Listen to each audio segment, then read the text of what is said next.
మొదట్లో విశ్వమంతా చీకటితో నిండిపోయి ఉండేది.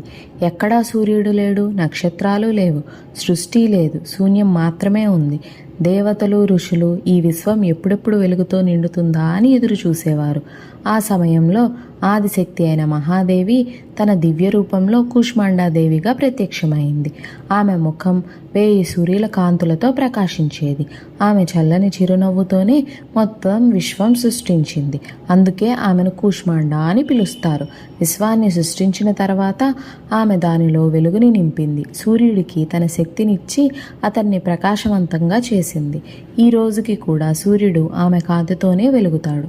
కూష్మాండాదేవి 8 చేతుల రూపంలో దర్శనమిస్తారు. అందుకే ఆమెను అష్టభుజాదేవి అని పిలుస్తారు.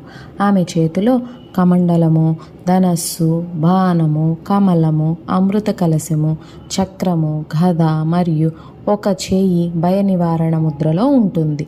ఆమె వాహనము సింహము. అది ఆమె ధైర్యం, శక్తికి సంకేతం. ఆమె శక్తిలోనే సూర్యుడు, చంద్రుడు, నక్షత్రాలు మాత్రమే కాకుండా దేవతలు, మనుషులు, జంతువులు, పక్షులు, నదులు, భూమిపై జీవజాతులన్నీ పుట్టాయి. భూమిని సస్యశ్యామలంగా మార్చిన సృష్టి శక్తి తానే. నవరాత్రుల 4వ రోజున ఆమెను పూజిస్తారు. కూష్మాండాదేవిని ధ్యానించడం వల్ల భయం తొలగిపోతుంది. ధైర్యం, ఆరోగ్యం, ఆయురారోగ్యాలు, ఐశ్వర్యం కలుగుతాయి. ఆమెనే కాంతి, శక్తి యొక్క మూలము.